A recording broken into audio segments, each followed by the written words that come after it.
নমস্কাৰ সবিশেষলৈ মই প্ৰাঞ্জল ফুকনে আপোনালোকক স্বাগতম জনাইছো নিৰ্বাচন হৈ গল ভোট গণনাও হল বিপুল ভোটত জয়লাভ কৰিলে এনডিএ 82খন আসন লাভ কৰিলে বিজেপিয়ে মিত্ৰজোঁট অগপয় 10খন আৰু মিত্ৰজোঁটৰ বিপিএফে 10খন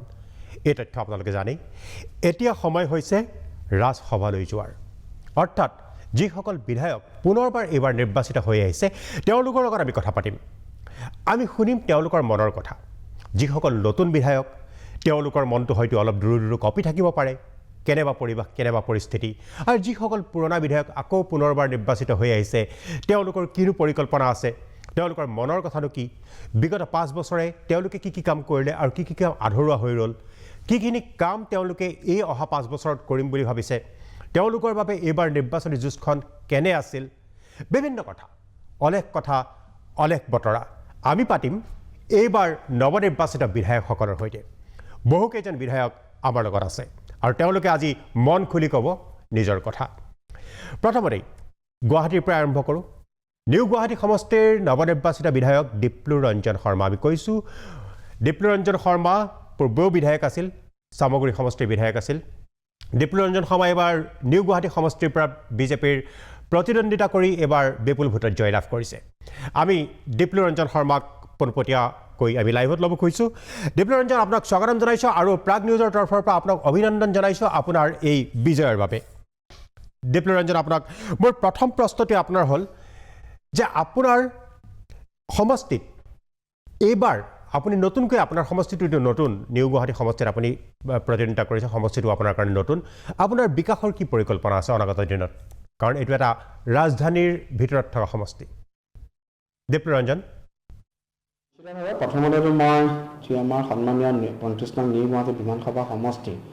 সমূহ ৰাজ্যক মই ধন্যবাদ জ্ঞাপন কৰিছোঁ সেৱা জনাইছোঁ আৰু যথেষ্টখিনি আপোনালোকে আশীৰ্বাদ দিছে আৰু এই আশীৰ্বাদক শিৰোধাৰ্য কৰি অনাগত সময়ত মই নিউ গুৱাহাটীবাসীৰ বাবে বিভিন্ন সময়ত বিভিন্ন পৰিকল্পনা কৰা হৈছে যথেষ্টখিনি ইতিমধ্যে আমাৰ সন্মানীয় আগৰ বিধায়ক সিদ্ধাৰ্থ ভট্টাচাৰ্য ডাঙৰীয়াৰ নেতৃত্বত বা আমাৰ গুৱাহাটী মিউনিচিপালিটিৰ সন্মানীয় মেয়ৰ ডাঙৰীয়া বা কাউন্সিলৰসকলে যথেষ্টখিনি কাম ইতিমধ্যে কমপ্লিট কৰি থৈছে তাৰ উপৰি তাৰ লগে লগে বিভিন্ন সময়ত আমাৰ যথেষ্টখিনি কাম থাকিব পৰিকল্পনা থাকিব মই বিশেষকৈ যিটো আমাৰ সাধাৰণতে যিটো মূল যিটো সমস্যা হিচাপে দেখা গৈছে যে বৰষুণ এজাক ডাঙৰকৈ বৰষুণ অহাৰ পিছত যিটো পানীৰ সমস্যা হয় বিশেষকৈ কিছু অঞ্চলত এই ক্ষেত্ৰত মই নিজে কিছু ভাবিছোঁ আৰু পৰৱৰ্তী সময়ত মোৰ প্ৰথমটো মই মনত যিটো ভাবি থৈছোঁ যে প্ৰত্যেকখন উন্নয়ন সমিতি বা অভিজ্ঞ সেই অঞ্চলৰ জ্যেষ্ঠ ব্যক্তিসকলৰ লগত বহি পেলাই প্ৰথমতে মই এটা ইণ্টাৰেকশ্যন কৰিম তেওঁলোকৰ মনত কি আছে ইয়াৰ নেৰেটিভটো কি আছে ইয়াৰ এডভান্টেজ ডিছএডভান্টেজ কেনেকুৱা ধৰণৰ আছে এই গোটেইখিনি মই নিশ্চিতভাৱে চাম মই প্ৰথমতে মই ভাবিছোঁ মই নিৰ্বাচন পোৱাৰ সময়তো মই কোৱা নাছিলোঁ যে আমাৰ পানীৰ সমস্যাটো কৃত্ৰিম পানীৰ সমস্যাটো মই একেদিনাই মই সমাধান কৰিব পাৰিম বা আমি সমাধান কৰিব পাৰিম কিন্তু অনাগত সময়ত মাননীয় মুখ্যমন্ত্ৰী ডাঙৰীয়াৰ মাৰ্গদৰ্শনত নিশ্চিতভাৱে চৰকাৰী যিখিনি প্ৰচেষ্টা এই প্ৰচেষ্টাখিনি যাতে আৰু অধিক সুসংহত কৰিব পাৰোঁ উদাহৰণস্বৰূপে ড্ৰেইনবোৰ চাফা হয় এই ড্ৰেইনবোৰ চাফা কৰাৰ সময়ত নিজে অবজাৰ্ভেশ্যনটো আটাইতকৈ ডাঙৰ কথা কেনেদৰে আমি যাতে ড্ৰেইনৰ সম্পূৰ্ণৰূপে যেনেদৰে চৰকাৰী নিয়ম আছে সেইমতে কমপ্লিট যাতে গোটেই ড্ৰেইনখিনি চাফা কৰিব পৰা যায় কিছুমান প্ৰেক্টিকেল অসুবিধা আছে পৰৱৰ্তী সময়ত মই এইখিনি আলোচনা কৰিম সেই অসুবিধাখিনি দূৰ কৰিব লাগিব তাৰ লগে লগে ভৰলু বাহিনী নদীখন চাফা কৰি ৰখাৰ ক্ষেত্ৰত জনগণৰ ক্ষেত্ৰত এৱাৰনেছ কৰাৰ ক্ষেত্ৰত নিশ্চিতভাৱে আমাৰ প্ৰচেষ্টা থাকিব মই মোৰ ইলেকশ্যন প্ৰমিজৰ ভিতৰত যোৱা মানে মুখ্যমন্ত্ৰী মহোদয়ে যিটো কৈছিল যে পাহাৰৰ অঞ্চলত বাস কৰা খিলঞ্জীয়া লোকক ভূমিপট্টা প্ৰদান এই ক্ষেত্ৰত মই প্ৰাথমিকতাৰে মই দায়িত্ব পালন কৰিম বুলি মই মনস্থ কৰিছোঁ নিশ্চিতভাৱে এই ক্ষেত্ৰত কাম কৰিম গুৱাহাটী জল বৰ্ডৰ অধীনত প্ৰায় 90% ইতিমধ্যে পানী যোগান সম্পূৰ্ণ হৈছে গতিকে যিখিনি বাকী আছে এইখিনি ক্ষেত্ৰতো কাম কৰিব পাৰিম গুৱাহাটীখন গ্ৰীণ কৰি ৰখাত বিউটিফিকেশ্যন কৰি ৰখাৰ ক্ষেত্ৰত যথেষ্টখিনি মোৰ পৰিকল্পনা আছে হয়তো কম সময়ত গোটেইখিনি কৰাটো সম্ভৱ নহয় এখন ড্ৰাগছ মুক্ত গুৱাহাটী গঢ়ি তোলাৰ ক্ষেত্ৰত এইটো এটা বৰবিধ এই ক্ষেত্ৰতো মই নিশ্চিতভাৱে সমাজৰ লগত থাকি ৰাইজক লগত লৈ পেলাই কাম কৰিব চেষ্টা কৰিম ধন্যবাদ এবাৰ আমি যাব খুজিছোঁ বিকাশ শইকীয়া হৈছে টিয়ক সমষ্টিৰ পৰা অসম গণ পৰিষদ দলৰ বিধায়ক প্ৰথমবাৰৰ বাবে অসম বিধানসভালৈ নিৰ্বাচিত হৈছে টিয়ক সমষ্টিৰ পৰা বিকাশ শইকীয়া মই আপোনাৰ ওচৰলৈ আহিছোঁ আপুনি প্ৰথমবাৰৰ বাবে বিধায়ক হৈছে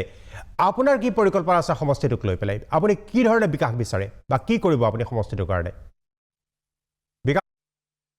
চাওক মই কৈছোঁ যে টিয়ক বিধানসভা সমষ্টিটো এটা সমস্যাবহুল সমষ্টি বিশেষভাৱে পূৰ্বৰ যিটো টিয়ক বিধানসভা সমষ্টি যিটো 102 নং টিয়ক বিধানসভা সমষ্টি আছিল সেই সমষ্টিটোৰ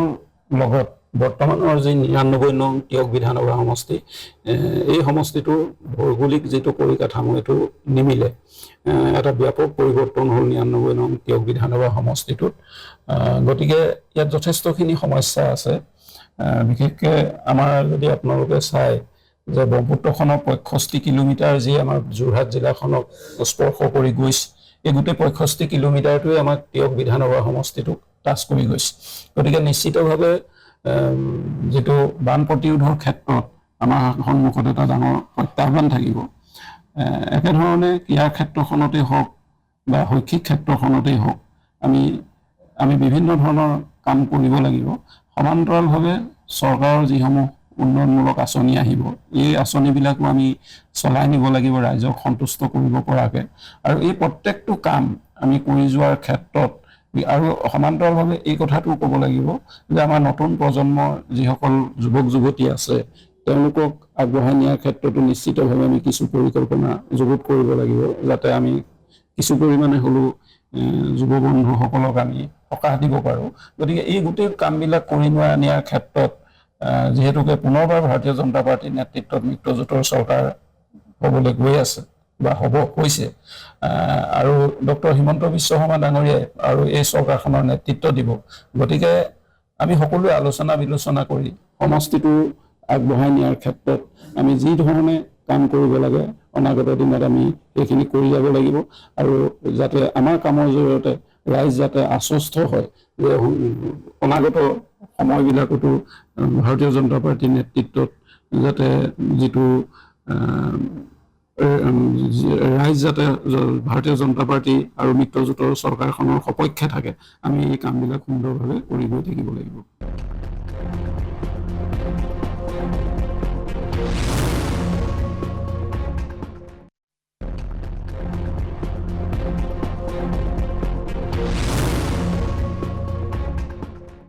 এবাৰ আমি যাব খুজিছোঁ বিশ্বজিৎ ফুকনৰ ওচৰলৈ সৰুপথাৰ সমষ্টিৰ বিধায়ক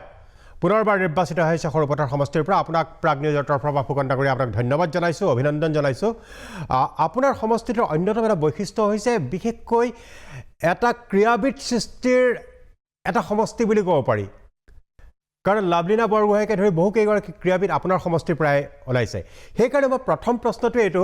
যে আপোনাৰ সৰুপথাৰ সমষ্টিটোক অসমৰ ভিতৰতে এটা ক্ৰীড়াৰ হাব হিচাপে গঢ়ি তোলাৰ কিবা পৰিকল্পনা আছে নেকি যোৱা 5টা বছৰ মই প্ৰথমতে আজি প্ৰাগ নিউজ বা প্ৰাগ চেনেলৰ সমূহ কাৰ্যকৰ্তা অসমৰ ৰাইজ সৰুপথাৰবাসী ৰাইজ সকলোকে মই ধন্যবাদ জনাইছোঁ বিগত সময়ছোৱাত বিভিন্ন প্ৰকাৰে আমাক উৎসাহিত কৰাৰ বাবে আমাক আশীৰ্বাদ দিয়াৰ বাবে সৰুপথাৰ সমষ্টিটো অসমৰ ভিতৰতে ক্ৰীড়াৰ ক্ষেত্ৰত এটা খুব আগবঢ়া সমষ্টি ক'বলৈ গ'লে সৰুপথাৰক আমি অসমৰ ক্ৰীড়াৰ ৰাজধানী বুলি ক'ব পাৰোঁ যোৱা 5টা বছৰত সৰুপথাৰত আমি নতুনকৈ এখন ইনডোৰ ষ্টেডিয়াম বনালোঁ খুব ধুনীয়া ছুইমিং পুল আমি বনাই আছোঁ আৰু 7খনকৈ ষ্টেডিয়াম আমি সৰুপথাৰত যোৱা সময়ছোৱাত নিৰ্মাণ কৰিছোঁ এটা সমষ্টিত 7খন ষ্টেডিয়াম নিৰ্মাণ কৰা গ্ৰাম্য ষ্টেডিয়াম আৰু লাভলীনা বৰগোহাঁই নামৰ ডাঙৰ ষ্টেডিয়াম 5000 অডিয়েঞ্চ বহিব পৰা গ্ৰাম্য ষ্টেডিয়াম এনেধৰণৰ ষ্টেডিয়াম নিৰ্মাণ কৰি 7খন ষ্টেডিয়ামেৰে সমষ্টিটো আমি আন্তঃগাঁথনি ক্ৰীড়াৰ ক্ষেত্ৰত আগবঢ়াই লৈ গৈছিলোঁ আৰু তাৰে ডিলিমিটেশ্যনত এখন ষ্টেডিয়াম খুব সুন্দৰ ষ্টেডিয়াম খুমটাই সমষ্টিলৈ গুচি গ'ল এতিয়া 6খন ষ্টেডিয়াম আমাৰ হাতত আছে ইয়াৰ ভিতৰত চাংপুলৰ ষ্টেডিয়ামখন লাভলীনা বৰগোহাঁই নামত থকা ষ্টেডিয়াম কুশল কোঁৱৰ ষ্টেডিয়াম আমাৰ সৰুপথাৰ ইনডোৰ ষ্টেডিয়াম উৰিয়ামঘাটত আমি নিৰ্মাণ কৰা ষ্টেডিয়াম জয়ন্তীপুৰত নিৰ্মাণ কৰা ষ্টেডিয়াম এই সকলোকেইখন ষ্টেডিয়াম লৈ আমি সৰুপথাৰ ক্ৰীড়াৰ আন্তঃগাঁথনি আমি উন্নত কৰিছোঁ তাৰ লগতে প্ৰায় 30টা আমি জিম আধুনিক জিম সৰুপথাৰ সমষ্টিত স্থাপন কৰিছোঁ যাতে সৰুপথাৰ সমষ্টিৰ নৱপ্ৰজন্মই শৰীৰ চৰ্চা বিশেষভাৱে কৰিব পাৰে। মই নিজে ভাবোঁ যিসকল ল'ৰাই বা ছোৱালীয়ে শৰীৰ চৰ্চা কৰে তেওঁলোকে বেয়া কাম নকৰে, কাৰণ তেওঁলোকে নিজৰ শৰীৰটো লৈ খুব ব্যস্ত থাকে আৰু শৰীৰটো লৈ ব্যস্ত থকাৰ বাবে তেওঁলোকে বেয়া কামবিলাক কৰিব নোখোজে। সেইকাৰণে সৰুপথাৰ সমষ্টিত যোৱা সময়ছোৱাত খুব ভাল কাম হৈছে। ল'ৰা ছোৱালীবিলাকেও শিকিছে, তাত বিশেষকৈ পুলিচ বা CRPF, আৰ্মি ইত্যাদিত যথেষ্ট ল'ৰাই চাকৰি পাইছে। আপুনি শুনি আচৰিত হ'ব যে তাতে প্ৰায় 1500 CRPF, পুলিচ বা আৰ্মিত চাকৰি কৰা ল'ৰা ছোৱালী আছে। গতিকে সৰুপথাৰৰ ল'ৰা ছোৱালী ক্ৰীড়াৰ ক্ষেত্ৰত এই আন্তঃগাঁথনি পোৱাৰ বাবে সকলো বিষয়ত আগবাঢ়ি যাব পাৰিছে। মই আৰু সুধিব খুজিছোঁ যে পুনৰবাৰ আপুনি নিৰ্বাচিত হ'ল, বিগত কালছোৱাত সৰুপথাৰ সমষ্টিত হোৱা উন্নয়ন আৰু সমগ্ৰ অসমত হোৱা বিকাশ আৰু উন্নয়নৰ বাবে এইবাৰ ৰাইজে এই মেণ্ডেটটো দিলে বুলি আপুনি ভাবেনে? অসমৰ ৰাইজ খুব সচেতন ৰাইজ। অসমৰ ৰাইজে খুব ধুনীয়াকৈ কথাবিলাক বিবেচনা কৰিব পাৰে আৰু এইবাৰ অসমৰ ৰাইজে এটা প্ৰশ্নতে বা এটা বিষয়তে ভোট দিছে, সেইটো হ'ল উন্নয়ন। যোৱা 5টা বছৰ অসমৰ মাননীয় মুখ্যমন্ত্ৰী ডক্টৰ হিমন্ত বিশ্ব শৰ্মা ডাঙৰীয়াৰ বলিষ্ঠ নেতৃত্বত উন্নয়নে আকাশ স্পৰ্শ কৰিছে আৰু অভাৱনীয় উন্নয়নত অসমৰ ৰাইজ আশ্বস্ত হৈছে আৰু আহি থকা দিনত আৰু যে উন্নয়ন হ'ব আৰু আগবাঢ়ি যাব সেই কথা আশ্বস্ত হৈ ভোট প্ৰদান কৰিছে। এইটো এটা প্ৰধান কাৰণ। দ্বিতীয়তে বিৰোধীসকলৰ যি বিশ্বাসশূন্যতা, আপুনি যদি আজি চাই বিৰোধী দলৰ কোনো এজন ব্যক্তি নাই যিজন ব্যক্তিৰ কথাটো তেওঁ কোৱাৰ কাৰণে ৰাইজে বিশ্বাস কৰি লৈছে, এনেকুৱা এজন ব্যক্তি নাই। আজি অখিল গগৈ হওক, লুৰিণজ্যোতি গগৈ হওক বা গৌৰৱ গগৈ, তেওঁলোকৰ যোৱা 5টা বছৰৰ কাম কাজ যদি চায় আৰু লাষ্টত ইলেকশ্যনৰ সময়ত কাম কাজ যদি চায়, ইলেকশ্যনৰ সময়ত তেওঁলোকে খুব জেনজিৰ কথা ক'লে যে জেনজি আমাক তেওঁলোকক ভোট দিব জেনজি, কিন্তু তেওঁলোকে গোটেই নিৰ্বাচনী প্ৰক্ৰিয়াটোত জেনজিসকলক লৈ তেওঁলোকৰ পৰিকল্পনা কি এটা শব্দও উচ্চাৰণ নকৰিলে। তেওঁলোকে ক'তো নক'লে যে তেওঁলোকৰ চৰকাৰ হ'লে জেনজিসকলৰ কি উন্নতি হ'ব, তেওঁলোকে জেনজিসকলৰ কাৰণে কি নতুন আন্তঃগাঁথনি, কি উদ্যোগ এইখিনি কৰিব। কিন্তু মুখ্যমন্ত্ৰী ডাঙৰীয়াই যোৱা 5 বছৰত 1.5 লাখতকৈ অধিক জেনজিক চাকৰি দিলে, CM ট্ৰিপুলে দিলে, পঢ়িবৰ কাৰণে নিযুত মাইনা, নিযুত বাবুৰ আঁচনি দিলে, কিমান আঁচনি ল'লে আৰু জেনজিসকল আশ্বস্ত হ'ল। গতিকে তেওঁলোকে ভুল ধাৰণা এটা লৈ নিৰ্বাচনৰ সময়ত আণ্ডাৰ কাৰেণ্টৰ কথা কৈ আছিলে। এই আণ্ডাৰ কাৰেণ্টটো আছিলে বিজেপিৰ সপক্ষে। গতিকে ৰাজনীতিত আটাইতকৈ ডাঙৰ ব্যৰ্থতাটোৱে হ'ল যে আমি যে কওঁ দেৱালৰ লিখন পঢ়িব জানিব লাগিব, তেওঁলোকে ৰাইজৰ মনোভাৱ, ৰাইজে কি ভাবিছে পঢ়িব নোৱাৰিলে। সেইকাৰণে বিৰোধীসকলৰ এই বিপৰ্যয় হ'ল আৰু কংগ্ৰেছ দল আৰু জাতীয় পৰিষদটো অসমৰ ৰাজনৈতিক মানচিত্ৰৰ পৰা একেবাৰে নাইকিয়া হৈ গ'ল। এতিয়া কংগ্ৰেছক APCC বেকেটত মিয়া নামটো আমি লিখিব পাৰোঁ যে মিয়াৰ দল এইটো। মুছলিম লীগ বুলিও কোনোবাই কৈছে, মই মুছলিম লীগ বুলিও ক'ব খোজা নাই। মই ক'ব খুজিছোঁ যে অসম প্ৰদেশ কংগ্ৰেছ কমিটি বেকেটত মিয়া, কাৰণ 19 জনৰ ভিতৰত 18 জন তেওঁলোকৰ মিয়া MLA আৰু 19 নম্বৰজন য'ৰ পৰা জিকি আহিছে তাত ভোটাৰসকল মিয়া চিডুল কাষ্ট চিট হোৱাৰ কাৰণে তেওঁলোকৰ এজন চিডুল কাষ্ট মানুহ জিকি আহিছে। গতিকে মূল অসমীয়া যিটো মেইন ষ্ট্ৰীম বুলি কয়, অসমীয়া ভাষী, অসমীয়া খিলঞ্জীয়া লোকৰ মাজত কংগ্ৰেছ এতিয়া একেবাৰে নাইকিয়া হ'ল আৰু মই ভাবোঁ ভৱিষ্যতে কংগ্ৰেছে ৰিভাইভ কৰিব পৰা কোনো অৱস্থা নাই। ভাৰতবৰ্ষৰ বিভিন্ন ৰাজ্যত কংগ্ৰেছ যেনেকৈ একেবাৰে নাইকিয়া হ'ল, বিহাৰ, ৱেষ্ট বেংগল, বিভিন্ন ঠাইত কংগ্ৰেছ শূন্য হ'ল, অসমত মিয়া অঞ্চলত থকা বিধায়কসকলে কালিলৈ পৰহিলে নতুন এটা ৰাজনৈতিক দল গঠন কৰি কংগ্ৰেছ একেবাৰে যে শূন্য কৰিব এইটো নিশ্চিত। আপুনি চাই থাকক, অসমত দুটাই দল থাকিব বা দুটাই মৰ্চা থাকিব, এটা NDA আৰু এটা মিয়া মৰ্চা। হয় ফুকন ডাঙৰীয়া মই সুধিব খুজিছোঁ যে আপুনিতো যথেষ্টখিনি কৰিলে সৰুপথাৰ সমষ্টিৰ বাবে আগন্তুক 5 বছৰৰ বাবে আপোনাৰ কি পৰিকল্পনা আছে সমষ্টিক লৈ পেলাই চাওক মই এইবাৰ নিৰ্বাচনত ভাষণ দিওঁতে এটা কথা কৈছিলোঁ যে আপোনালোকক ৰাইজক মই এটাও নতুন প্ৰতিশ্ৰুতি নিদিওঁ মোৰ 5 বছৰৰ কাম কাজত যদি সন্তুষ্ট হৈছে ভোট দিয়ক আৰু কাম কাজত যদি সন্তুষ্ট হোৱা নাই আপোনালোকে মোক ভোট নিদিলেও হ'ব আৰু তেওঁলোকে মোক প্ৰায় 56,000 ভোটত জয়লাভ কৰালে কিন্তু এতিয়া যেতিয়া জিকিলোঁ নিশ্চিতভাৱে মোৰ সমষ্টিটোক লৈ কিছু পৰিকল্পনা মই কৰিছোঁ প্ৰায় 15,000 বাংলাদেশী মিয়া মুছলমানক আমি এভেকশ্যন কৰিছিলোঁ উৰিয়াম ঘাটৰ পৰা আৰু কিছু আছে মোৰ প্ৰথম আৰু প্ৰধান কাম হ'ল যে অধিক কঠোৰভাৱে অৱশিষ্ট থাকি যোৱা মিয়াসকলক উচ্ছেদ কৰি সৰুপথাৰ 100% মিয়ামুক্ত কৰিব লাগিব সৰুপথাৰ 100% মিয়ামুক্ত হোৱাৰ পাছত আমি খিলঞ্জীয়া লোকৰ ভাষা সংস্কৃতি সভ্যতা আমাৰ ধৰ্ম সকলো সুৰক্ষিত কৰাটো মোৰ আজিৰ তাৰিখত প্ৰথম আৰু প্ৰধান কৰ্তব্য বুলি মই লৈছোঁ আৰু সৰুপথাৰৰ কাৰণে মই এই কামখিনি প্ৰাৰম্ভিকভাৱে কৰি যাম কিছু কোৰ্টৰ অৰ্ডাৰ আছে কাৰণে অলপ জেগা থাকি গৈছে সেইখিনিও আমি বিশ্বাস কৰোঁ যে আইনৰ মেৰপাকৰ পৰা ওলাই আমি এভেকশ্যন কৰিব পাৰিম দ্বিতীয়তে এটা উদ্যোগিক ক্ষেত্ৰ হিচাপে সৰুপথাৰক আমি স্থাপন কৰিব লাগিব তাৰ কিছু পৰিকল্পনা আছে শিক্ষাৰ ক্ষেত্ৰত আমাৰ পৰিকল্পনা আছে আৰু আমাৰ সৰুপথাৰত আপুনি কৈছে ক্ৰীড়াৰ হাব বুলি লাভলীনা বৰগোহাঁয়ে অলিম্পিকত মেডেল পালে নয়নমণিয়ে কমনৱেলথত মেডেল পালে দুদিনমানৰ আগত এছিয়ান চেম্পিয়নশ্বিপত গ'ল্ড মেডেল লৈ আহিছে আৰু আমি আশা কৰিম যে ৱৰ্ল্ড চেম্পিয়নশ্বিপ এতিয়া হ'ব নয়নমণি যাব তাত পুৰস্কাৰ লৈ আহিব আৰু সৰুপথাৰে ভৱিষ্যতে অলিম্পিকৰ আৰু খেলুৱৈ জন্ম দিব সেই চেষ্টা আমি অব্যাহত ৰাখিম যাতে সৰুপথাৰে ক্ৰীড়াত অসমৰ নেতৃত্ব দিব পাৰে তাৰ লগতে সৰুপথাৰক আমি এক দুৰ্নীতিমুক্ত পৰিমণ্ডল হিচাপে গঢ়ি কাৰ্যালয়সমূহ সম্পূৰ্ণ নিকা আৰু স্বচ্ছ প্ৰশাসন আমি চলাই যাম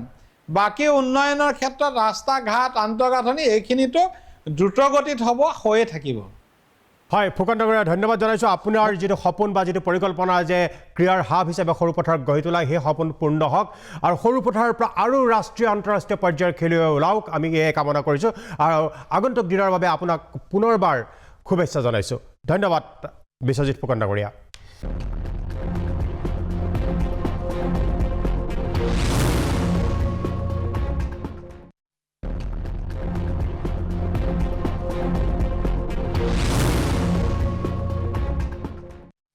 এবাৰ আমি পুনৰবাৰ আহিব খুজিছোঁ কিছু সময়ৰ আগতে আমি আহিছিলোঁ দীপ্লুৰঞ্জন শৰ্মা কৈছে নিউ গুৱাহাটী সমষ্টিৰ দীপ্লুৰঞ্জন শৰ্মা এবাৰ নতুন সমষ্টিৰ পৰা তেওঁ নতুনকৈ নিৰ্বাচিত হৈছে পূৰ্বেও বিধায়ক আছিল তেওঁ কিন্তু সামগ্ৰী সমষ্টিৰ আছিল এইবাৰ দীপ্লুৰঞ্জন শৰ্মা আপুনি কি ভাবে এইবাৰ আপোনাৰ সমষ্টিটো আপোনাৰ নতুন সমষ্টিৰ ৰাইজে উন্নয়নৰ স্বাৰ্থত ভোট দিয়া বুলি ভাবেনে কাৰণ আপুনি সমষ্টিৰ নতুন দীপ্লুৰঞ্জন নিশ্চিতভাৱে আমাৰ মাননীয় প্ৰধানমন্ত্ৰী মোদী ডাঙৰীয়াৰ নেতৃত্বত আৰু আমাৰ সন্মানীয় স্বপ্নদ্ৰষ্ট মুখ্যমন্ত্ৰী ডক্টৰ হিমন্ত বিশ্ব শৰ্মা ডাঙৰীয়াৰ নেতৃত্বত যি সৰ্বাত্মক উন্নয়ন আৰু মোদীজীয়ে যিটো কথা কয় যে বিকাশ ভি বিৰাসত ভি এই কথাটো আমাৰ টেগলাইন আছিল যে উন্নয়নো হ'ব লাগিব তাৰ লগে লগে আমি আমাৰ সাংস্কৃতিক ঐতিহ্য আমাৰ জাতি মাটি ভেটি ৰক্ষাৰ কাৰণে চৰকাৰখনৰ যিটো সংকল্প আমাক খিলঞ্জীয়াক সুৰক্ষিত কৰিবৰ কাৰণে আমাৰ চৰকাৰৰ যি প্ৰচেষ্টা এই প্ৰচেষ্টাই অসমৰ সমূহ খিলঞ্জীয়া ৰাইজৰ আশীৰ্বাদ পাইছে গতিকে উন্নয়ন তাৰ লগে লগে আপোচহীন মনোভাৱৰ উদাহৰণস্বৰূপে 1.5 লাখ বিঘা ভূমিৰ পৰা অসমৰ বনাঞ্চল অসমৰ সত্ৰ বিভিন্ন ভূমিৰ পৰা আমাৰ ৰাজ্যিক আমাৰ ডক্টৰ হিমন্ত বিশ্ব শৰ্মা ডাঙৰীয়াৰ নেতৃত্বাধীন চৰকাৰখনে আমি অবৈধ সন্দেহযুক্ত নাগৰিকক আমি উচ্ছেদ কৰিলোঁ ৰাইজৰ আশীৰ্বাদ পাইছোঁ চাকৰিৰ ক্ষেত্ৰত প্ৰায় 1,65,000 চাকৰি যুৱ প্ৰজন্মৰ আজি এক নতুন প্ৰত্যাশাৰ অসম আৰম্ভ হৈছে আত্মসংস্থাপনৰ ক্ষেত্ৰত হওক উদ্যোগীকৰণৰ ক্ষেত্ৰত হওক এডভান্টেজ আছামৰ জৰিয়তে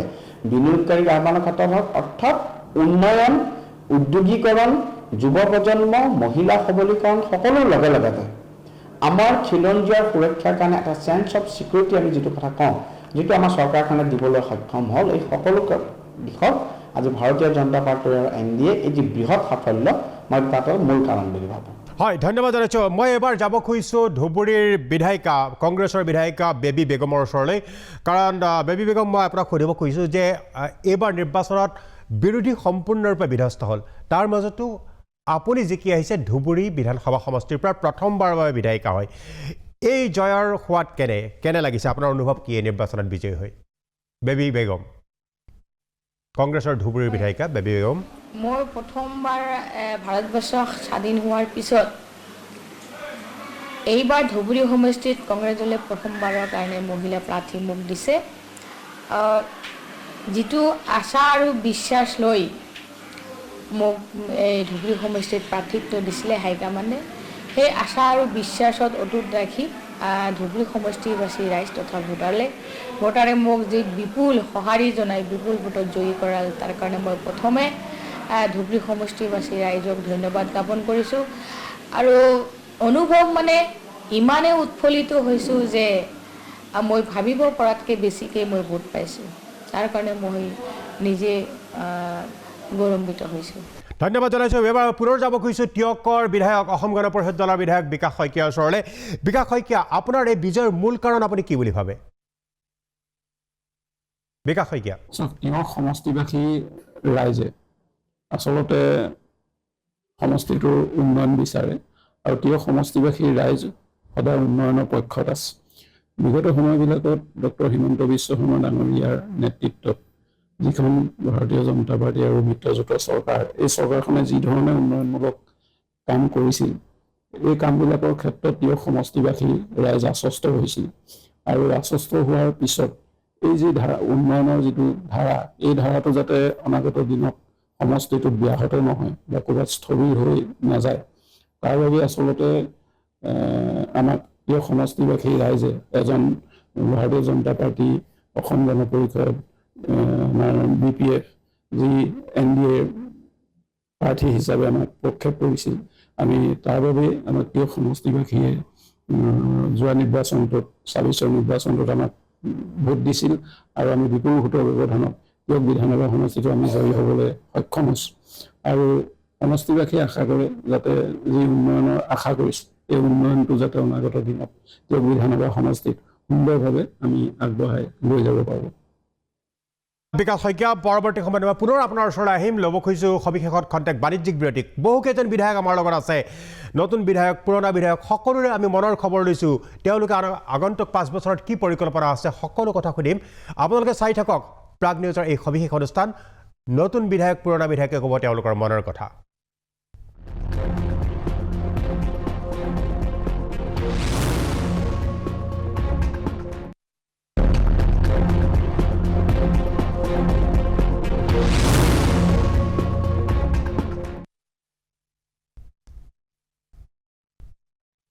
খন্তেক বাণিজ্যিক বিৰতিৰ পিছত মই প্ৰাঞ্জল ফুকন পুনৰ উভতি আহিছোঁ সবিশেষত আজি মনৰ কথাৰ বুজ লৈ আছোঁ বিধায়কসকলৰ সেয়া লাগিলে প্ৰথমবাৰৰ বাবে বিধায়কেই হওক বা পুনৰবাৰ বিজয়ী হৈ থকা বহি অহা সকলেই হওক কাৰণ আগন্তুক 5 বছৰত পুনৰ তেওঁলোক ৰাজসভালৈ আহিল আগন্তুক 5 বছৰত তেওঁলোকৰনো পৰিকল্পনা কি আছে যোৱা 5 বছৰত তেওঁলোকে কি কাম কৰিল কি কাম আধৰুৱা থাকিল আৰু এইবাৰ এটা কথা যে বিকাশৰ স্বাৰ্থত তেওঁলোকক ভোট দিলে নেকি বিভিন্ন প্ৰশ্ন আছে কিদৰে বিৰোধী বিধ্বস্ত হ'ল তাৰ কাৰণনো কি এবাৰ আমি যাব খুজিছোঁ গহপুৰৰ বিধায়ক উৎপল বৰাৰ ওচৰলৈ আমাৰ লগত পোনপটীয়াকৈ আছে উৎপল বৰা গহপুৰৰ বিধায়ক তেওঁ পুনৰবাৰ নিৰ্বাচিত হৈছে উৎপল বৰা ডাঙৰীয়া প্ৰাগ নিউজৰ তৰফৰ পৰা আপোনাৰ এই বিজয়ৰ বাবে আমি অভিনন্দন জনাইছোঁ নমস্কাৰ হয় বৰা ডাঙৰীয়া মোৰ প্ৰশ্নটো এইটোৱেই যে এইবাৰ যে আপুনি বিজয়ী হ'ল আপুনি ইয়াৰ ধন্যবাদ জ্ঞাপন কৰিছোঁ হয় আপুনি যে এবাৰ বিজয়ী হ'ল তাৰ আপুনি কাৰণ কি বুলি ভাবে যে এবাৰ উন্নয়ন আৰু বিকাশৰ স্বাৰ্থতে ৰাইজে ভোট দিয়াৰ কাৰণে আপুনি বিজয়ী হ'লনে বা কি কাৰণ আছিলে এবাৰ আপোনাৰ কাৰণটো আপুনি নিজস্বভাৱে কেনেদৰে বিশ্লেষণ কৰিব খোজে আপুনি বিজয়ী হোৱাৰ মই প্ৰথমতে আপোনালোকক ধন্যবাদ জ্ঞাপন কৰিছোঁ ডেফিনেটলি ডেভেলপমেণ্ট ইছ্যু এইবাৰ চৰকাৰ অহাৰ মূল লক্ষ্য আছিল আৰু কাৰণ আছিল আৰু তাৰ লগে লগে youth empowerment and women empowerment এই দুটা ইছ্যু অসমৰ ৰাইজে আদৰি ল'লে মাননীয় মুখ্যমন্ত্ৰী ডক্টৰ হিমন্ত বিশ্ব শৰ্মা ডাঙৰীয়াৰ নেতৃত্বৰ চৰকাৰখনে বিগত সময়ছোৱাত অসমৰ নাৰী সমাজক সবলীকৰণ কৰিবৰ কাৰণে উদ্যমিতাৰ নিচিনা এখনি ফলপ্ৰসূ আঁচনি অসমত ইমপ্লিমেণ্ট কৰাৰ কাৰণে আজি অসমৰ নাৰী সমাজে আমাৰ চৰকাৰখনক আদৰি লৈছিল। তাৰ লগে লগে ইয়থ জেনেৰেশ্যনক আজি এমপ্লয়মেণ্ট এপইণ্টমেণ্ট এই দুয়োটাৰ ক্ষেত্ৰত আজি যি নিকাভাৱে ইয়থ জেনেৰেশ্যনক আজি এপইণ্টমেণ্টৰ ব্যৱস্থা কৰিলে, তাৰ কাৰণে এই চৰকাৰখনৰ স্বচ্ছতা আৰু এই চৰকাৰখনৰ যিটো দায়বদ্ধতা পাব্লিকৰ প্ৰতি, এইবিলাক ইছ্যুক আচলতে এইবাৰ অসমৰ ৰাইজে প্ৰাধান্য দিছে। আৰু তাৰ কাৰণে ইনফ্ৰাষ্ট্ৰাকচাৰ ডেভেলপমেণ্ট আৰু ইণ্ডিভিজুৱেল ডেভেলপমেণ্ট ছ'চিয়েল ৱেলফেয়াৰ স্কিমৰ এইখিনিৰ কাৰণে আজি অসমৰ ৰাইজে আমাৰ চৰকাৰখনক আদৰি লৈ আজি 102টা ছিট দিবৰ কাৰণে আজি অসমৰ ৰাইজ আগবাঢ়ি আহিছিল। কৈছোঁ যে আপোনাৰ সমষ্টি গহপুৰ এটা ঐতিহাসিক সমষ্টি, অসমৰ বুৰঞ্জীখ্যাত অসমৰ স্বাধীনতা আন্দোলনত যথেষ্ট অৰিহণা থকা সমষ্টি গহপুৰ, আৰু এই সমষ্টিটোক লৈ আগন্তুক 5 বছৰত আপোনাৰ কি পৰিকল্পনা আছে? কি কাম বিগত সময়ছোৱাত থাকি গ'ল বা কি কাম কৰিব? আপুনি কি ধৰণৰ পৰিকল্পনা আপুনি মনত পুহি ৰাখিছে? হয়, আচলতে এইটো ইতিহাসে গৰকা এটা সমষ্টি। 42ৰ গণ আন্দোলনত কনকলতা বৰুৱা এই সমষ্টিত শ্বহীদ হৈছিল এই গহপুৰত। আৰু যোৱা 10টা বছৰত গহপুৰত যিখিনি উন্নয়নৰ ধাৰা মাননীয় মুখ্যমন্ত্ৰী ডাঙৰীয়াৰ বলিষ্ঠ নেতৃত্বত আমি কৰিবলৈ সক্ষম হৈছিলোঁ, তাৰ কাৰণে তৃতীয়বাৰৰ কাৰণে প্ৰায় 70%তকৈ অধিক ভোট দি আমাক জয়লাভ কৰালে। আৰু মই দৃঢ় বিশ্বাসী এই 5 বছৰত এডুকেশ্যন ছেক্টৰ, ইণ্ডাষ্ট্ৰী ছেক্টৰ আৰু বিভিন্ন যিখিনি সামগ্ৰিক উন্নয়নৰ ক্ষেত্ৰত গুৰুত্ব দিম। বান নিয়ন্ত্ৰণ ইতিমধ্যে 70% আমাৰ কণ্ট্ৰল হৈছে, 30% আমি কণ্ট্ৰল কৰিম। শিক্ষাৰ ক্ষেত্ৰত আপুনি কিবা পৰিকল্পনা আছে নেকি? শিক্ষা আৰু ক্ৰীড়াৰ ক্ষেত্ৰত গহপুৰ সমষ্টিক লৈ ডেফিনেটলি আমাৰ এইবাৰ কনকলতা ষ্টেট ইউনিভাৰ্চিটি ইতিমধ্যে আমি যোৱা নৱেম্বৰ মাহত 25 চনত নিৰ্মলা সীতাৰমণ ডাঙৰীয়ানীৰ দ্বাৰা আমি আধাৰশিলা স্থাপন কৰিছিলোঁ। কাম পূৰ্ণোদ্যমে চলি আছে। কনকলতা ষ্টেট ইউনিভাৰ্চিটিখনৰ কাম সম্পূৰ্ণ কৰাৰ পিছত এই 2 বছৰৰ ভিতৰত আমি ইয়াত ক্লাছ ষ্টাৰ্ট কৰাৰ ব্যৱস্থা গ্ৰহণ কৰিম। আৰু লগতে ক্ৰীড়াৰ ক্ষেত্ৰত আজি আমি ইতিমধ্যে 25 কোটি টকা ব্যয় সাপেক্ষে ষ্টেডিয়াম নিৰ্মাণ কৰি আছোঁ। আৰু এই ষ্টেডিয়ামখনক আৰু আপগ্ৰেড কৰি ইয়াত প্লেয়াৰবিলাক থাকিব পৰাৰ কাৰণে হোষ্টেল নিৰ্মাণ কৰি নৰ্থ বেংকৰ এটা ভাল ষ্টেডিয়ামৰ কৰি আমাৰ যিটো প্ৰস্পেক্ট আছে গহপুৰৰ ইয়থ জেনেৰেশ্যনৰ ক্ৰীড়াৰ ক্ষেত্ৰত যিটো প্ৰস্পেক্ট আছে, সেই প্ৰস্পেক্টটো আমি ফুলফিল কৰাত বিশেষ গুৰুত্ব দিম। মোৰ শেষৰটো প্ৰশ্ন আপোনালৈ, এইবাৰ নিৰ্বাচনত বিশেষত্ব কিবা আছিল নেকি? কিমান প্ৰত্যাহ্বানমূলক আছিল আপোনাৰ এইবাবে এই নিৰ্বাচনটো এইবাৰৰ? নাই, গহপুৰত প্ৰত্যাহ্বান নাছিল, কিয়নো মই 16 চনত যিমান ভোট পাইছিলোঁ, যিমান ব্যৱধানত জয়লাভ কৰিছিলোঁ, তাতকৈ বেছি ব্যৱধান মই 21 চনত পাইছিলোঁ। 30,000 মাৰ্জিন পাইছিলোঁ 21 চনত। আৰু এইবাৰ মই 52,722টা মাৰ্জিন লৈ মই জয়লাভ কৰিছিলোঁ। প্ৰায় 96,500 ছামথিং ভোটত মই জয়লাভ কৰিছোঁ। গতিকে আৰু নিৰ্বাচনখন আমি ৱেল প্লেন কৰি আমি খেলিছিলোঁ। মাননীয় মুখ্যমন্ত্ৰী ডাঙৰীয়াৰ মাৰ্গদৰ্শন, আমাৰ সভাপতি ডাঙৰীয়াৰ মাৰ্গদৰ্শনত তেখেতলোকে যি নিৰ্দেশ দিছিল, দলে ৰাষ্ট্ৰীয় নেতৃত্ব আৰু ৰাজ্যিক নেতৃত্বই যি নিৰ্দেশ দিছিল, দলীয় কাৰ্যকৰ্তা বন্ধুসকলক মই কৃতজ্ঞতা জনাই এষাৰি ক'ব বিচাৰিছোঁ, চিনচিয়াৰলি আমাৰ দলীয় কাৰ্যকৰ্তাসকলে কাম কৰাৰ কাৰণে খুব মাইনুটলি আমি নিৰ্বাচনখন খেলিবৰ কাৰণে সক্ষম হৈছিলোঁ। আৰু এটা ৱেল প্লেন নিৰ্বাচন খেলিছিলোঁ, কোনো প্ৰত্যাহ্বানৰ সন্মুখীন হোৱা নাছিল। আমি প্ৰায় 19 ৰাউণ্ড যি আমাৰ ভোট গণনা হৈছিল কাউণ্টিং, মই 19 ৰাউণ্ডতে মই জয়লাভ কৰিছিলোঁ। 218টা ভোট কেন্দ্ৰ আছিল, পলিং ষ্টেচন, তাৰ ভিতৰত মাত্ৰ 6টাত অকণমান সৰুত মই পিছ পৰিছিলোঁ, কিন্তু মই 212টা পলিং ষ্টেচনত জয়লাভ কৰিবলৈ সক্ষম হৈছিলোঁ। গতিকে প্ৰত্যাহ্বানৰ কথাই নাহে, এটা ভাল মাৰ্জিন লৈ মই জয়লাভ কৰিবলৈ ৰাইজৰ আশীৰ্বাদত পাৰিছিলোঁ। হয় উৎপল বৰা ডাঙৰীয়া ধন্যবাদ জনাইছোঁ আপোনাক আগন্তুক দিনত আপুনি সমষ্টিৰ আৰু উন্নয়ন কৰক ৰাইজৰ উন্নয়ন কৰক তাৰ বাবে আমাৰ শুভেচ্ছা থাকিল ধন্যবাদ উৎপল বৰা ডাঙৰীয়া সবিশেষত এইখিনিতে ল'ব খুজিছোঁ খন্তেক বাণিজ্যিক বিৰতি পুনৰ উভতি আহিম আৰু বহু কেইজন বিধায়ক আমাৰ লগত আছে তেখেতসকলৰ মনৰ কথা জানিবলৈ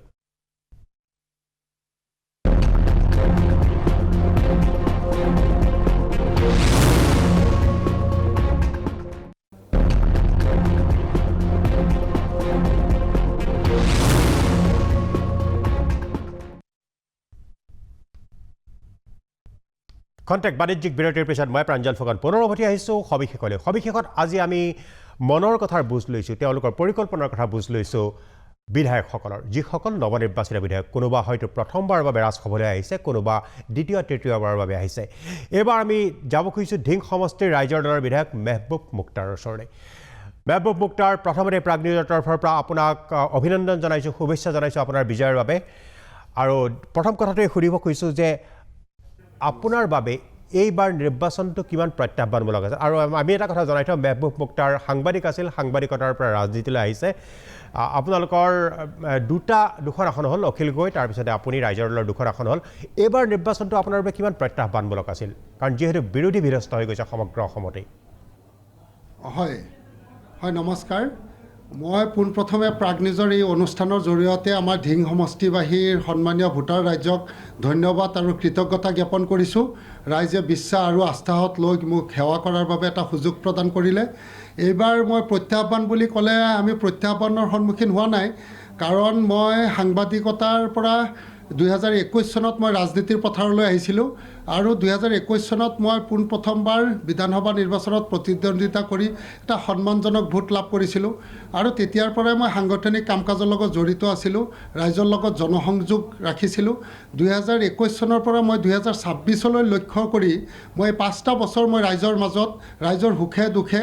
সামাজিক যিকোনো অনুষ্ঠান প্ৰতিষ্ঠানৰ লগত মই জড়িত হৈ পৰিছিলোঁ যাৰ বাবে এইবাৰ মোৰ কোনো প্ৰত্যাহ্বান হোৱা নাই আৰু দ্বিতীয় কথাটো হ'ল কি এইবাৰ ধিং সমষ্টিবাসী ৰাইজে মানসিকভাৱে প্ৰস্তুত আছিলে যে ধৰ্মীয় মেৰুকৰণৰ ৰাজনীতিক এইবাৰ চিৰদিনৰ বাবে বিদায় দিব তাৰ বাবে প্ৰস্তুত হৈ আছিলে যাৰ বাবে মই প্ৰত্যাহ্বানৰ সন্মুখীন হোৱা নাই আপোনালোকে জানে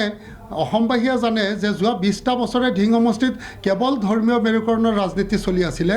আৰু উন্নয়নৰ পৰা ৰাইজ বঞ্চিত হৈ আছিলে যাৰ বাবে এইবাৰ ৰাইজে বিকল্পৰ সন্ধান কৰিছিলে আৰু সেই তাৰ ফলাফলে এইটোৱেই যে এটা বিপুল ভোটত জয়ী হ'লোঁ ৰাইজে এটা পৰিৱৰ্তন বিচাৰিছিলে ধৰ্মীয় ৰাজনীতিক বিদায় দিছিলে চিৰদিনৰ বাবে আৰু যাৰ বাবে আজি সম্ভৱ হৈ উঠিলে যোৱা 20টা বছৰে সমষ্টিটো পিছ পৰি আছিলে এইবাৰ ৰাইজে উন্নয়ন বিচাৰিছে আৰু ধিং সমষ্টিৰ ৰাইজে আৰু ধৰ্মীয় মেৰুকৰণৰ ৰাজনীতিক বিশ্বাস নকৰে যাৰ বাবে মই কোনো প্ৰত্যাহ্বানৰ সন্মুখীন হোৱা নাই খুব সহজে নিৰ্বাচনটো খেলিছিলোঁ আৰু কোনো ধৰণৰ কোনো অপ্ৰীতিকৰ পৰিস্থিতি হোৱা নাছিলে খুব সুন্দৰভাৱে নিৰ্বাচনটো সম্পন্ন হৈ গৈছিলে আৰু মই ধিং সমষ্টিবাসী ৰাইজৰ আগত চিৰকৃতজ্ঞ ৰাইজে মোক বিশ্বাসত লৈ এটা বিপুল ভোটৰ ব্যৱধানত মোক জয়ী কৰালে মই এজন নতুন মানুহ আৰু মই সাংবাদিকতাৰ পৰা ৰাজনীতিৰ পথাৰলৈ আহিছোঁ এটা পবিত্ৰ মন লৈ আৰু এটা সৎ উদ্দেশ্য লৈ আহিছোঁ মই সততাৰে ৰাজনীতি কৰিব আহিছোঁ যাৰ বাবে ৰাইজে মোক বিশ্বাসত লৈছিলে মই সাংবাদিকতাৰ জৰিয়তে ৰাইজৰ লগত পৰিচিত আছিলোঁ সকলো ৰাইজে মোক চিনি পায় মোক জানে মই সাংবাদিকৰ জৰিয়তে মই ৰাইজৰ সেৱা আগবঢ়াই আহিছিলোঁ সমাজৰ সমস্যাখিনি মই উত্থাপন কৰি আহিছিলোঁ আৰু কোনোদিনেই মই দুৰ্নীতিৰ লগত আপোচ কৰা নাছিলোঁ মই সদায় সমাজৰ সমস্যাবিলাক মই উত্থাপন কৰিছিলোঁ সংবাদ মাধ্যমৰ জৰিয়তে যাৰ বাবে মোৰ বাবে কোনো প্ৰত্যাহ্বানৰ সন্মুখীন হোৱা নাছিলোঁ মই মেহবুব মুক্তাৰ আপোনাক সুধিব খুজিছোঁ যে ধিং সমষ্টিটোক লৈ অনাগত 5 বছৰত আপোনাৰ কি পৰিকল্পনা আছে ধিং সমষ্টি লৈ পেলাই বহুত পৰিকল্পনা আছে কাৰণ আপোনালোকে জানে যে 20টা বছৰে ধিং সমষ্টিৰ ৰাইজে কোনো উন্নয়নৰ মুখ দেখা নাই ৰাস্তা ঘাটৰ বাট পথৰ পৰা আদি কৰি মানে কোনো ধৰণৰ উন্নয়নে হোৱা নাই যোৱা 20টা বছৰত এতিয়া বাট পথৰ অৱস্থা এনেকুৱা কদৰ্য ৰূপ হৈ আছে বাৰিষাৰ দিনত কোনো স্কুল কলেজৰ ছাত্ৰীয়ে বাট পথেৰে স্কুল কলেজ যাব নোৱাৰে ঘৰত বহি থাকিব লাগে বাহিৰা দিলে এনেকুৱা এটা কদৰ্য ৰূপ লৈ আছে বাট পথ শিক্ষা স্বাস্থ্য সকলো ক্ষেত্ৰতে আমি পিছ পৰি আছোঁ আমাৰ ধিং সমষ্টিটো হৈছে কৃষি প্ৰধান অঞ্চল কৃষিৰ প্ৰধান অঞ্চল চৰাঞ্চল আছে আমাৰ বহুত যাতায়াতৰ অৱস্থা নাই আৰু কৃষিৰ ওপৰতে আমাৰ জীৱিকা নিৰ্ভৰশীল তেনে ক্ষেত্ৰত কৃষকসকলৰ বাবে এটা শীতল ভঁৰাল যদি নিৰ্মাণ কৰিব পাৰোঁ, এয়া মোৰ এটা মূল উদ্দেশ্য আছে। আৰু যিহেতু আমাৰ গৌৰৱ হিমা দাস ডাঙৰীয়ানীৰ ঘৰ আমাৰ ধিং সমষ্টিত, হিমা দাসৰ নামত উৎসৰ্গিত ষ্টেডিয়ামটোৰ এটা আধুনিক ষ্টেডিয়াম নিৰ্মাণৰ পৰিকল্পনা আছে। আৰু ধিং সমষ্টি বুলি আমি ক'বলৈ গ'লে আমি ৰত্নকান্ত বৰকাকতিদেৱৰ নাম ক'ব লাগিব। তেখেতৰ এটা ৰত্ন ভৱন বুলি এটা ভৱন আছে, য'ত 200 মানুহে কেৱল এখন সভা অনুষ্ঠিত কৰিব পাৰি। সেই সভাগৃহটো এটা আধুনিক অডিটৰিয়াম বনোৱাৰ পৰিকল্পনা আছে। আৰু ইয়াৰ লগে লগে ধিং সমষ্টিত যাতে প্ৰতিযোগিতামূলক পৰীক্ষাত অংশগ্ৰহণ কৰিব পৰাকৈ এটা বিনামূলীয়া কোচিং চেণ্টাৰৰ পৰিকল্পনা আছে মোৰ। এনেধৰণৰ বহু পৰিকল্পনা আছে। যিহেতু 20টা বছৰৰ এই গধুৰ দায়িত্ব মই এইবাৰ ল'ব লাগিব, তেনে ক্ষেত্ৰত মই আপোনালোকৰ পৰাও পৰামৰ্শ ল'ম।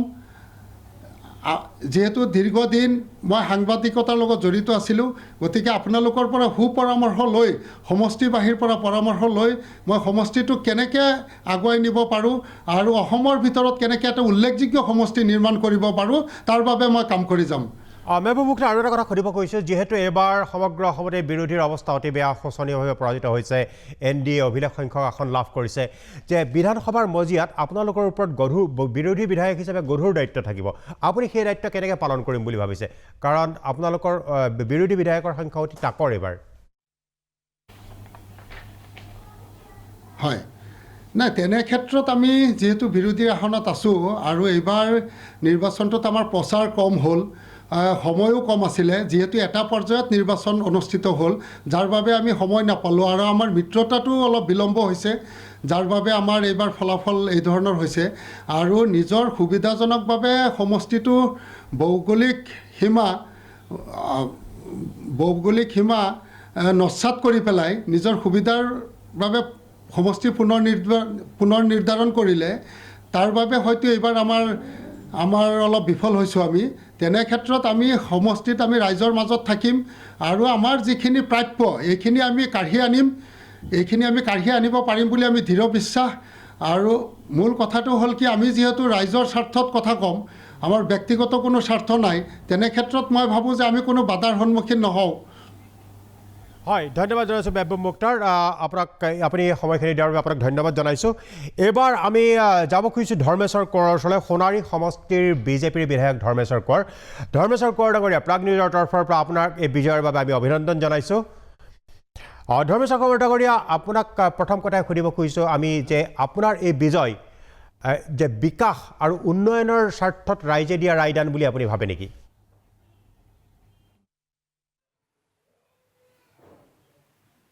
হেল্ল', হয়, ধৰ্মেশ্বৰ কোঁৱৰ ডাঙৰীয়া, প্ৰথমতে আমি প্ৰাগ নিউজৰ তৰফৰ পৰা আপোনাক এই বিজয়ৰ বাবে অভিনন্দন জনাইছোঁ আৰু শুভেচ্ছাও জনাইছোঁ। আপুনি কি ভাবে যে এইবাৰ বিজয়, ধন্যবাদ, এইবাৰৰ বিজয় বিশেষকৈ অভিলেখ সংখ্যক বিজয়, আপোনালোকৰ অভিলেখ সংখ্যক ভোটত বিধায়কসকল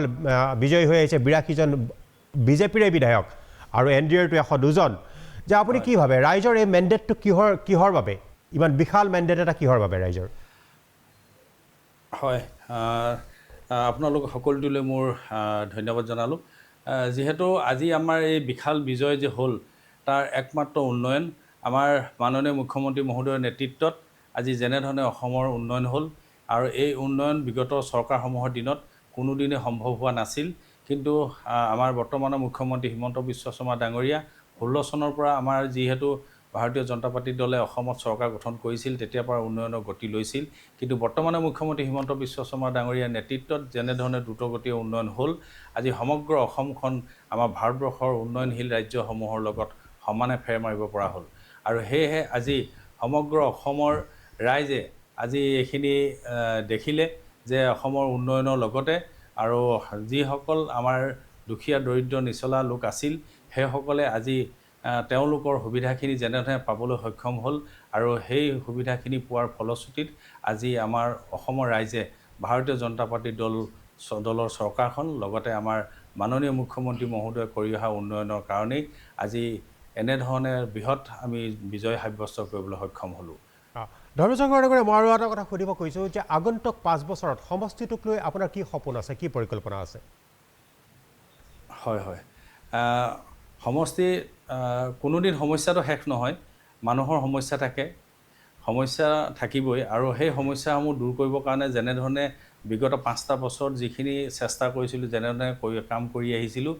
আৰু সেইখিনি সফলো হৈছিলোঁ আৰু আগন্তুক দিনত 5টা বছৰত আৰু বহুখিনি কাম কৰিবলগীয়া আছে ৰাইজৰ যিখিনি সমস্যা আছে সমস্যাখিনি দূৰ কৰাৰ যি প্ৰতিশ্ৰুতি দি আহিছিলোঁ এই নিৰ্বাচনত প্ৰচাৰৰ সময়ত আৰু এই প্ৰতিশ্ৰুতিখিনি পূৰ কৰিবৰ কাৰণে আমি যৎপৰোনাস্তি চেষ্টা কৰিব লাগিব আৰু লগতে আমাৰ বিশেষকৈ আমাৰ চৰাইদেউ জিলাখন নতুনকৈ নৱগঠিত এখন জিলা এই জিলাখনত আমি বহুখিনি কাম কৰিবলগীয়া আছে জিলাৰ নতুন জিলা হিচাপে আমি ভালেখিনি আমি যিখিনি বিচাৰিছিলোঁ সেইখিনি আমাৰ মাননীয় মুখ্যমন্ত্ৰী মহোদয়ে দিলে আৰু আগন্তুক দিনত আমাৰ যিখিনি ৰাইজৰ সুবিধাৰ কাৰণে কিছুমান আমাৰ বস্তু আমাৰ প্ৰয়োজন আছে এখন ইঞ্জিনিয়াৰিং কলেজ যিখন ইঞ্জিনিয়াৰিং কলেজ যোৱা নিৰ্বাচনৰ সময়ত আমাৰ 4 তাৰিখৰ দিনা আমাৰ মাননীয় মুখ্যমন্ত্ৰী মহোদয়ে ঘোষণা কৰি আহিলে তাৰ উপৰিও আমি তাত আৰু ISBT এটা বিচাৰিছোঁ গতিকে 3খন ৰাজ্যৰ সংগমস্থল হিচাপে আমি তাত এই ISBTটো আমাৰ অতি প্ৰয়োজন আছে বুলি আমি ভাবিছোঁ গতিকে এইটো মুখ্যমন্ত্ৰী মহোদয়ক অৱগত কৰা আছে তাৰ উপৰি আমাৰ যিখিনি আমাৰ এতিয়া ধৰি লওক নতুন জিলা হিচাপে যিখিনি আমাৰ সুবিধা থাকিব লাগে সেই সুবিধাখিনি খুব কম বেছি পৰিমাণে থকাৰ কাৰণে সেইখিনি আমি কৰিবলৈ আমি চেষ্টা কৰিম এখন ষ্টেডিয়াম আমি যোৱাবাৰ পালোঁ এখন এতিয়া সম্পূৰ্ণ হোৱাৰ পথত গতিকে তাৰ উপৰিও আৰু বহুখিনি আমাৰ প্ৰয়োজন আছে এইখিনি সকলোখিনি আমি ৰাইজৰ চকুত লগাকৈ ৰাস্তা পদূলিকে ধৰি এইখিনি আমি কৰিবৰ কাৰণে চেষ্টা কৰিম গতিকে সেইটোও এটা মোৰ দৃঢ় সংকল্প গতিকে ৰাইজে যাতে এইখিনি আমাক সুবিধা দিবৰ কাৰণে ৰাইজে আমাক মোক নিৰ্বাচিত কৰি পঠিয়ালে সেইকাৰণে এইখিনি অন্ততঃ মই ভাবিছোঁ এইখিনি কৰিবৰ কাৰণে সক্ষম হ'ম আৰু যুৱকসকলক লৈ আপোনাৰ কিবা পৰিকল্পনা আছে নেকি কাৰণ বৰ্তমান যুৱকসকলৰ কথাই আলোচনা হয় আৰু বিশেষকৈ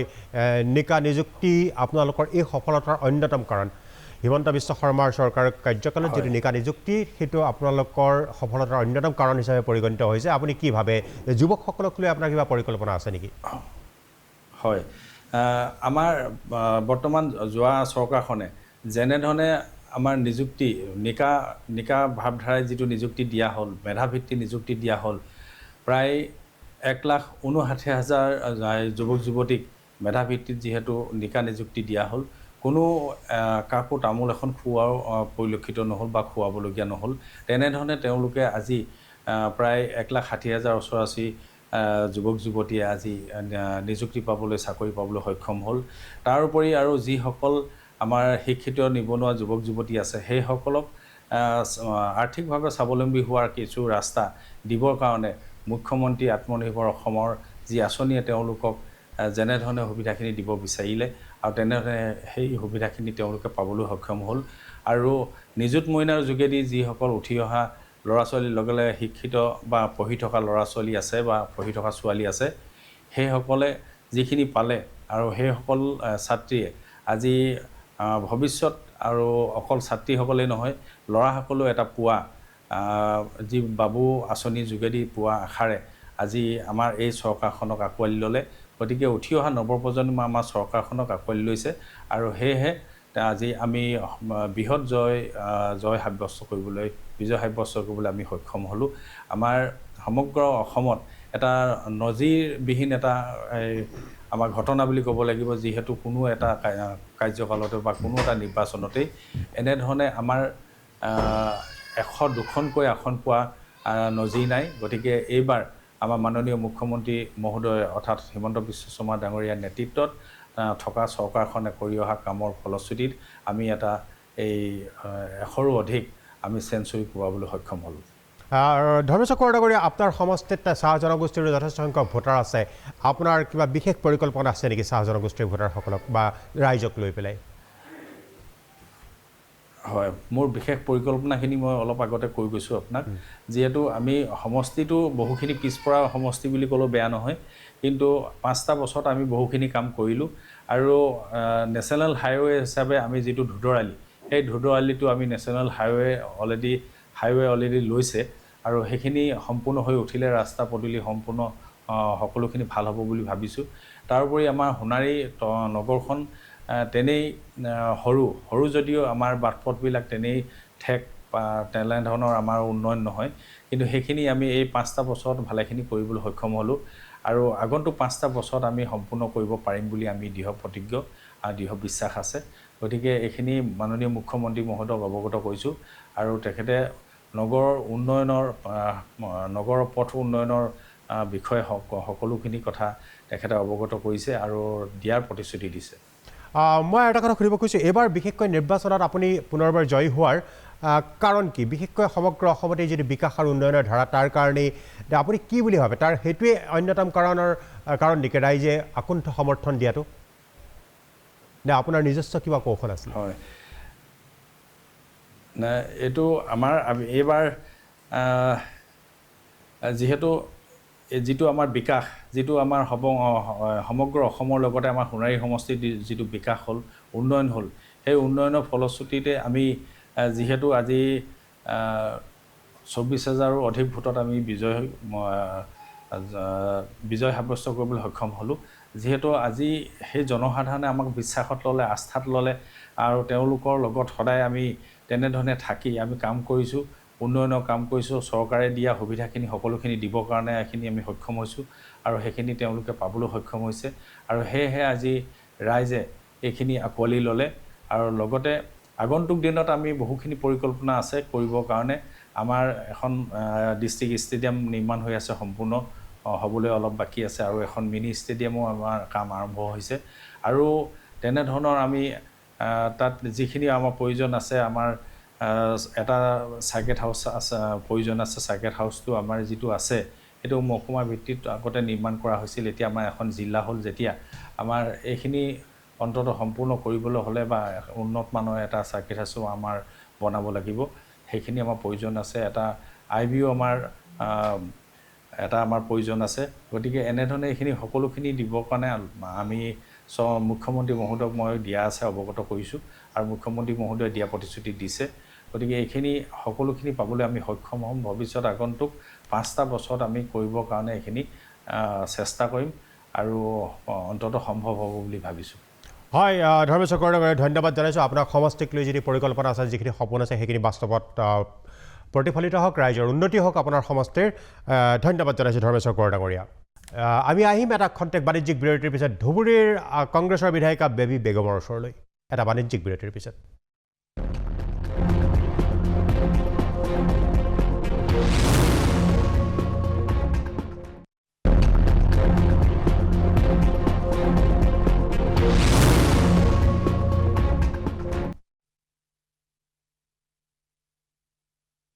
খন্তেক বাণিজ্যিক বিৰতিৰ পিছত মই প্ৰাঞ্জল ফুকন পুনৰবাৰ উভতি আহিছোঁ সবিশেষত আজি আমি কথা পাতি আছোঁ বিধায়কসকলৰ লগত নৱনিৰ্বাচিত বিধায়কসকলৰ লগত কোনোবা এজন হয়তো প্ৰথমবাৰৰ বাবে ৰাজসভালৈ আহিছে আৰু কোনোবা দ্বিতীয় তৃতীয়বাৰৰ বাবে আহিছে পুনৰবাৰ নিৰ্বাচিত হৈ আহিছে বহু তেওঁলোকৰ লগত কথা পাতিব খুজিছোঁ এইটোৱেই আমি সুধিছোঁ যে তেখেতসকলক সমষ্টিক লৈ কি পৰিকল্পনা আছে কাৰণ ৰাইজৰ স্বাৰ্থ পূৰণ কৰিবৰ বাবেই তেওঁলোক ৰাজসভালৈ আহিছে সেয়েহে ৰাইজেও জনা উচিত যে বিজয়ৰ নিৰ্বাচনৰ পূৰ্বে বা নিৰ্বাচনৰ সময়ত বহু প্ৰতিশ্ৰুতি দিয়ে কিন্তু বিজয় হৈ অহাৰ পিছত তেওঁলোকৰ প্ৰতিশ্ৰুতি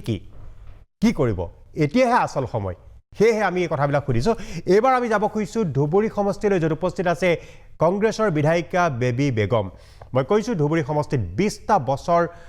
পিছত কংগ্ৰেছৰ দখললৈ আহিছে ধুবুৰী বিধানসভা সমষ্টিত 20টা বছৰৰ পিছত কংগ্ৰেছৰ দখললৈ অহা সমষ্টি ধুবুৰী বেবী বেগম ধুবুৰী সমষ্টিৰ পৰা এবাৰ কংগ্ৰেছৰ বিধায়িকা নিৰ্বাচিত হৈ আহিছে বেবী বেগম মই পুনৰ আপোনাক সুধিব খুজিছোঁ যে সমগ্ৰ অসমতে এইবাৰ বিৰোধী বিধ্বস্ত বুলি ক'ব পাৰি আপোনালোকৰ কংগ্ৰেছে কেৱল 19খন আসন লাভ কৰিলে তাৰ মাজতো এনে এক পৰিৱেশ আৰু পৰিস্থিতিৰ মাজতো গেৰুৱাৰ যিটো সুনামি আহিল তাৰ মাজতো আপুনি জিকি অহাৰ কাৰণ কি বুলি আপুনি বিশ্লেষণ কৰে চাওক মই এইবাৰ প্ৰথম ইলেকশ্যন খেলা নাই মই পঞ্চায়ত ইলেকশ্যন 4বাৰকৈ খেলিছোঁ আমাৰ ধুবুৰী LACত এটাই ডেভেলপমেণ্ট ব্লক সেই ব্লকৰো মই চেয়াৰমেন আছিলোঁ যেতিয়া মই চেয়াৰমেন আছিলোঁ তেতিয়াৰে পৰা মই ধুবুৰী সমষ্টিৰ ৰাইজৰ কাম কৰি গৈছোঁ তেখেতসকলৰ লগত আছিলোঁ দুখে সুখে থাকিছোঁ তাৰ কাৰণে ধুবুৰী সমষ্টিৰ ৰাইজে কৈছিল যে বাইদেউ কেতিয়া আপুনি টিকট লৈ আহিব MLA আমি কেতিয়া আপোনাক বিধায়িকা হিচাপে পাম গতিকে টিকট লৈ অহাৰ পিছত তেখেতসকলে উৎফুল্লিত হৈছিল আৰু এটা কথা যে 20টা বছৰ ধৰি এউডিএফৰ দখলত থকা ধুবুৰী সমষ্টিখনত যে কোনো ডেভেলপমেণ্ট হোৱা নাই উন্নয়নমূলক কাম হোৱা নাই তাৰ কাৰণে ৰাইজে এইবাৰ মই টিকট পোৱাৰ পিছতে মাৰ বান্ধি থিয় হৈছিল যে আমি সকলোৱে বেবী বাইদেউক ভোট দিম, হাতৰ ছবিত ভোট দিম বুলি সকলোৱে মোৰ লগত জাতি ধৰ্ম ভাষা নিৰ্বিশেষে সকলোৱে মোক যি হাৰে ভোট দিলে আপোনালোকে দেখিবই পাৰিছে। বিশেষকৈ মই নিজেও ভাবিব পৰা নাছিলোঁ যে ইমান ভোট মই পাম। তো গতিকে যিসকলে মোক আজি ইমান আদৰ আৰু ভালোবাসা মৰম চেনেহ দি মোক ইমান ভোটত জয়ী কৰিলে তেখেতসকলক মই চিৰকৃতজ্ঞতা স্বীকাৰ কৰিম। মই এবাৰ আহিব খুজিছোঁ নিউ গুৱাহাটী সমষ্টিৰ বিধায়ক দীপ্লৰঞ্জন শৰ্মাৰ ওচৰলৈ। দীপ্লৰঞ্জন শৰ্মা, যে সমগ্ৰ অসমতে NDAৰ এইবাৰ এই যিটো 102 এইটো বিশাল বিজয়, এই বিজয়ৰ কাৰণ আপুনি কি বুলি ভাবে? প্ৰথম কথা 2014 চনৰ পৰা মোদীজীৰ নেতৃত্বত কেন্দ্ৰ চৰকাৰ, 2016 চনৰ পৰা ভাৰতীয় জনতা পাৰ্টী চৰকাৰ, মাননীয় 2021 চনৰ পৰা আমি যদি দেখিছোঁ যে ডক্টৰ হিমন্ত বিশ্ব শৰ্মা ডাঙৰীয়াৰ নেতৃত্বত চৰকাৰৰ জনগণক আশ্বস্ত কৰিব পৰাকৈ আমি গোটেইখিনি কাম কৰিবলৈ সক্ষম হৈছোঁ। সাহসী চৰকাৰ, সৎ শাসনতন্ত্ৰ, ভাৰতীয় জনতা পাৰ্টী এই মূলমন্ত্ৰ। এই মূলমন্ত্ৰ লৈ পেলাই চৰকাৰে যিমানখিনি কাম আমাৰ কৰিলে আৰু তাৰ লগে লগে ডাঙৰ কথা যে আমাৰ যিটো সাংগঠনিক গাঁথনি ভাৰতীয় জনতা পাৰ্টীৰ সংগঠনৰ যিটো ষ্ট্ৰাকচাৰ, আজি আমাৰ অসমত 31,483টা বুথ আছে। এই 31,483টা বুথতে আমাৰ পৃষ্ঠপ্ৰমুখৰ লোক আছে, অৰ্থাৎ micro' level election management is a science. আৰু এইটো ক্ষেত্ৰত অন্যান্য কোনো পলিটিকেল পাৰ্টিক 10% আমাৰ সমকক্ষ নহয়। আমাৰ যি কাৰ্যকৰ্তা, দেৱতুল্য কাৰ্যকৰ্তা, বুথ সভাপতি, পৃষ্ঠপ্ৰমুখৰ পৰা আৰম্ভ কৰি প্ৰত্যেকজন কাৰ্যকৰ্তাই চৰকাৰে পৰিৱেশ গঢ়ে আৰু এই পৰিৱেশক ভোটলৈ ৰূপান্তৰ কৰে সংগঠনে। গতিকে চৰকাৰ সংগঠন দুয়োটাৰ মণিকাঞ্চন সংযোগত আমাৰ যিটো এটা পৰিৱেশ গঢ়ি তুলিলোঁ, এইটো এটা মূল সাফল্য। মই এইটো বিৰোধী দলকো কম, বিৰোধী দলৰ হাতত কোনো কাৰ্যকৰ্তাই নাছিল। চৰ অঞ্চলৰ বাহিৰে বা সংখ্যালঘু বাহিৰে বিৰোধী দলত তেনেকুৱা কোনো ক্ৰেডিবল কাৰ্যকৰ্তা নাছিল। আমাৰ প্ৰত্যেকজন কাৰ্যকৰ্তাই মাননীয় মুখ্যমন্ত্ৰী লিডিং ফ্ৰম দ্য ফ্ৰণ্ট আমি দেখিছিলোঁ 24 ঘণ্টাৰ ভিতৰত 18 ঘণ্টা 20 ঘণ্টা মাননীয় ৰাজ্যিক সভাপতি আমি সকলোৱে মিলি প্ৰতিজন কাৰ্যকৰ্তাই এক ৰাষ্ট্ৰীয় আৰু জাতীয় দায়বদ্ধতাৰ সৈতে এই নিৰ্বাচন কেৱল আমাৰ MLA MP হোৱা ইলেকশ্যন বুলি আমি কেতিয়াও নধৰোঁ। আমি এই নিৰ্বাচনটোক জাতীয় আৰু ৰাষ্ট্ৰীয় দায়বদ্ধতাৰে আমি সকলোৱে লৈছিলোঁ আৰু তাৰ ফলত আমি আজি এই ফল আমি লাভ কৰিছোঁ। হয়, ধন্যবাদ জনাইছোঁ। মই এবাৰ আহিব খুজিছোঁ বিকাশ শইকীয়াৰ ওচৰলৈ। বিকাশ শইকীয়া টিয়ক সমষ্টিৰ অসম গণ পৰিষদ দলৰ বিধায়ক। বিকাশ শইকীয়া, আপুনি প্ৰথমবাৰৰ বাবে এইবাৰ নিৰ্বাচিত হৈছে, প্ৰথমবাৰৰ বাবে বিধানসভালৈ নিৰ্বাচিত হৈছে। আপুনি কি ৰাজনীতিলৈ কেনেকৈ আহিল সেই কথাও ৰাইজে জানিব বিচাৰিছে, অসমৰ ৰাইজে জানিব বিচাৰিছে। আপুনি কিদৰে আহিল ৰাজনীতিলৈ, কি পৰিৱেশ আৰু পৰিস্থিতিত আহিলে? এইটো এটা যথেষ্ট আচলতে ক'বলৈ গ'লে ঘটনাক্ৰম নথকা নহয় যে টিয়ক সমষ্টিৰ বিধায়িকা ৰেণুবৰ্ণা ৰাজখোৱা ডাঙৰীয়ানী মোক ৰাজনীতিলৈ লৈ আহিল এক পৰিস্থিতিগতভাৱে। আৰু মই ৰাজনীতিত যোগদান কৰিলোঁ। মই যেতিয়া পঢ়ি আছিলোঁ, হায়াৰ ছেকেণ্ডেৰী পঢ়ি থাকোঁতে আচলতে মই ৰাজনীতিলৈ আহিব লগা এটা পৰিৱেশ সৃষ্টি হ'ল বা মই আহিলোঁ। আৰু তাৰ পিছৰ সময়খিনিত মই তেখেতৰ লগতে গোটেই ৰাজনৈতিক ক্ষেত্ৰখনৰ লগত টিয়ক বিধানসভা সমষ্টিত মই জড়িত হোৱাৰ সুবিধা পাইছিলোঁ আৰু সেই সুবিধাখিনি মোক তেখেতে কৰি দিছিল। আৰু ধাৰাবাহিকভাৱে যি দীঘলীয়া এক পৰিক্ৰমা, এই পৰিক্ৰমাটোত মই সমষ্টিবাসী বিভিন্ন ক্ষেত্ৰত জড়িত ব্যক্তি বা আমাৰ দলীয় কৰ্মী সকলোৰে লগত মই সুসম্পৰ্ক গঢ়ি উঠিলোঁ। মই তেওঁলোকৰ লগত পৰিচিত হ'লোঁ আৰু সমষ্টিটোৰ চুকে কোণে মই ঘূৰিবলৈ তেখেতৰ লগত সুবিধা পালোঁ। গতিকে এনে প্ৰেক্ষাপটতে মই ৰাজনীতিলৈ আহিলোঁ আৰু মই বিধায়ক হ'ম বুলি আচলতে ভাবি ৰাজনীতি ক্ষেত্ৰখনত অহা নাছিলোঁ যদিও সমষ্টিবাসীয়ে যোৱা সময়বিলাকত এটা দিনত যে মই টিয়ক বিধানসভা সমষ্টিটোত নিৰ্বাচনত অৱতীৰ্ণ হ'ব লাগিব এই কথাটো মোক কৈছিল বা তেখেতসকলে মোৰ মন মগজুত সোমোৱাই দিছিল। আৰু তেতিয়াৰ পৰাই আচলতে মই তেনে এক পৰিকল্পনাৰে আগবাঢ়ি গৈ আছিলোঁ। আৰু আজিৰ তাৰিখত মই এই ক্ষেত্ৰত সফল হৈছোঁ বুলি ভাবিছোঁ যে বিধায়ক মই হ'লোঁ। কিন্তু সমান্তৰালভাৱে এই কথাটোও ক'ব লাগিব, যেতিয়া মই সমষ্টিবাসীয়ে যি আশাৰে মোক এই কথাটো কৈছিল সেই আশাখিনিও যাতে অনাগত দিনত মই পূৰণ কৰিব পাৰোঁ, তেতিয়াহ'লে নিশ্চিতভাৱে মই এগৰাকী সফল বিধায়ক হিচাপে প্ৰতিষ্ঠিত হ'ব পাৰিম। হয় ধন্যবাদ জনাইছোঁ মই পুনৰবাৰ আহিব খুজিছোঁ ধুবুৰী বিধানসভা সমষ্টিৰ কংগ্ৰেছৰ বিধায়িকা বেবী বেগমৰ ওচৰলৈ বেবী বেগম সমষ্টিটোক লৈ আপোনাৰ সমষ্টিও প্ৰায় 20 বছৰ আপোনাৰ কংগ্ৰেছৰ দখলত নাছিল সমষ্টিটোক লৈ আপোনাৰ কি পৰিকল্পনা আছে বেবী বেগম চাওক আমাৰ সমষ্টি ধুবুৰী সমষ্টিত কৰিবলগীয়া বহুত কাম আছে কাৰণ 20টা বছৰে এই ধুবুৰী সমষ্টি পিছ পৰি গৈছে কোনো ডেভেলপমেণ্ট উন্নয়নমূলক কাম হোৱা নাই সেইকাৰণে কৰিবলগীয়া বহুত আছে কিন্তু মোৰ বহু দিনৰ সপোন আছিল মই যদি কেতিয়াবা বিধায়িকা হওঁ তেনেহ'লে যিবিলাক কাম কোনোদিনো বিধায়কে কৰা নাই সেই কামবিলাক মই কৰিম কিন্তু মোৰ ফাৰ্ষ্ট প্ৰিফাৰেঞ্চ যিহেতু মই মহিলাৰ ওপৰত প্ৰিফাৰেঞ্চটো ফাৰ্ষ্ট থাকিব তাৰপিছত মই নিজে ভাবিছোঁ যে মই যদি বিধায়িকা হওঁ তেনেহ'লে মোৰ ফাৰ্ষ্ট প্ৰিফাৰেঞ্চ হ'ব গৰাখহনীয়াৰ ওপৰত মোৰ নজৰ দিয়া দ্বিতীয়তে হ'ব আমাৰ বহুত ৰাস্তা ঘাট আছে এতিয়াও অকণমান বৰষুণ আহিলে সেই ৰাস্তা ঘাটবিলাকত মানে যোৱা খুব অসুবিধা মানে জৰাজন্য অৱস্থা সেই ৰাস্তা ঘাটবিলাক কেনেকৈ মেৰামতি কৰা যায় তাৰ ওপৰতো মই নজৰ দিম তৃতীয়তে হৈছে আমাৰ ধুবুৰী LACত যিহেতু এটা খালি মেডিকেল কলেজটোৰ বাহিৰে আমাৰ আৰু কোনো হস্পিটেল নাই গতিকে সাব চেণ্টাৰ আছে